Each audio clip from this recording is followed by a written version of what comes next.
Using split screen on the Pixel 9 allows you to multitask by running and interacting with two apps simultaneously, enhancing productivity and convenience. Let's dive in and walk through the steps together. Before we start, there's something important to note. Split screen won't work unless both apps you want to use are already running in the background. So make sure you've got both apps open before you try to activate it. Let's say you've been using Facebook and now you want to split your screen to use another app, like Google Chrome. When you go to your recent apps by swiping up from the bottom and holding, you'll see the apps you've recently opened. But here's the trick. If only one app is open, like Facebook, you won't see the split screen option.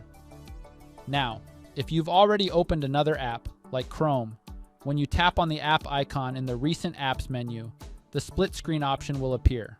Once you select split screen, you'll be prompted to choose the second app you want to run alongside the first one. For example, you could have Facebook on one half of your screen and Chrome on the other. If you want to exit split screen mode, simply drag the divider all the way to the top or bottom of the screen, depending on which app you want to close. And there you have it. Thanks for tuning in, and if you have any questions or comments, feel free to leave them below. We'll get back to you.